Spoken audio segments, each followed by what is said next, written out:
Fala pessoal, tô aqui de volta com vocês. Escolhi um item aqui da prova, PAS 3 2019. O item acho que tem uma certa relevância, então eu fico lendo a prova, relendo e pensando em itens que de repente serão bem relevantes para vocês, até mesmo em outras obras. Aqui eu eu selecionei o item 30, que fala de vidas secas, é um trecho de vidas secas, mas poderia ser, essa explicação aqui ela poderia ser aplicada em qualquer outra obra, tá? Então, em qualquer outra situação. Então, eu escolhi o 30 justamente por conta do conceito que ele traz aqui, tá bom? Então, você tem o trecho lá de vidas secas na prova. Você pode baixar a prova de 2019 e acompanhar aqui comigo, o item 30. Lá o texto está até maior, ele colocou lá umas 40 linhas do texto. E aqui eu selecionei apenas o item número 30, para vocês verem que às vezes é coisa simples, que não tem esse mistério todo, mas que às vezes uma palavrinha pode te deixar fora da prova, errar o item e te deixar fora daquele curso desejado. Ou duas palavrinhas, por exemplo, tá? Se você não tem o hábito de treinar, resolver as questões ali. Então, o que acontece, pessoal? Aqui, por exemplo, quem leu Vidas Secas conseguiria fazer alguns itens aqui que estão espalhados por aí, mas quem não fez uma análise detalhada, quem não fez uma análise um pouco mais completa, não conseguiu resolver esse item, tá? Principalmente aqui o 30. Então vamos lá, o item fala bem assim, ó. O texto é narrado, então o texto, né, lá de Vidas Secas que eles colocaram, o trecho que eles colocaram, o trecho ali do texto é narrado em terceira pessoa.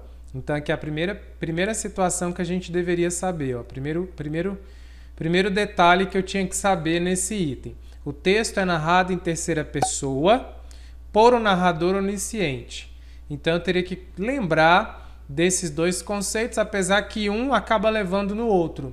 Mas quem soubesse, assim, quem falasse, eu sei que era terceira pessoa, mas eu não sei o que é onisciente, aí já complicava aqui que a pessoa ia ficar na dúvida. O que é onisciente, né? Como é que funciona isso? Então, pessoal, vamos lá. Esse item aqui eu trouxe para vocês o conceito aí. Então, o que é esse cara, esse narrador onisciente? Que também pode ser onipresente, pode aparecer onipresente. Ele é um tipo de narrador que conhece toda a história e os detalhes da trama, mas ele não participa das ações. Ele apenas narra os fatos, ele destaca todos os detalhes ali, mas ele não está participando da ação, tá? Então isso normalmente é considerado um narrador onisciente, onipresente. A gente tem subclassificações aqui dentro, com detalhes um pouco mais específicos, mas para a prova aqui não precisava desse detalhamento todo. Bastava saber o que é onisciente, saber o que era a terceira pessoa, tá? Então o que é um narrador onisciente? Aquele que participa narrando, tá? Igual muitos desenhos animados, que você tem um narrador ali que conta a história e a história vai sendo conduzida de acordo com o que o personagem vai fazendo, vai falando ali, tá? Então isso é um narrador onisciente. E aí eu tinha que saber o que é um texto narrado em terceira pessoa, porque muitas vezes a pessoa fala, mas isso é fácil. Pode ser fácil para alguns, mas para outros pode não ser tão simples, tá? Às vezes você teve um professor de língua portuguesa que te ensinou e bateu o martelo muitas vezes com isso aqui na sua cabeça, e aí você gravou, mas pode ser que você já tenha escutado esse termo lá no ensino fundamental e chegou no ensino médio e acabou que não ouviu mais esse termo, tá? Então eu vou exemplificar aqui com dois trechos para você. Eu corria desesperadamente, olhava para trás a todo momento para tentar ver se ela estava muito perto. Perceba que aqui, quando a pessoa, então, esse trecho desse texto aqui, eu corria desesperadamente, olhava para trás e tal. Tá vendo que aqui a pessoa está usando o eu?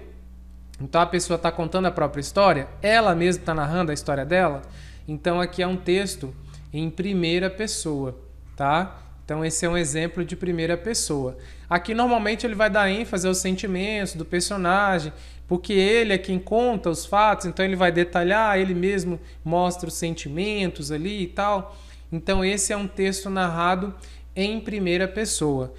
Aqui eu tenho um outro exemplo, tá? Que seria o mesmo texto, só que adaptado para a terceira pessoa. Então aqui, ó, ela corria desesperadamente, ela olhava para trás a todo momento, ela podia ouvir, né? Então perceba, ó, o tempo inteiro, ela ela. Então, se eu estou pondo aqui ela, então não sou eu, não sou eu, que não está acontecendo comigo. Eu não estou narrando minha história, eu estou narrando a história de uma outra pessoa, tá? Dela, eu estou narrando a história dela lá. É ela, isso aqui aconteceu com ela. Então, você está fora, você só está narrando os fatos, você só está contando a história. Então, aqui, pessoal, é um texto narrado em terceira pessoa. Parece até simples essa dica, mas isso aqui, gente, por incrível que pareça, muitas pessoas não se lembram. E aí chega lá na prova, você perde um item de graça desse aqui de bobeira, tá? O narrador em terceira pessoa, então, ele participa, ele é justamente o conceito do onisciente.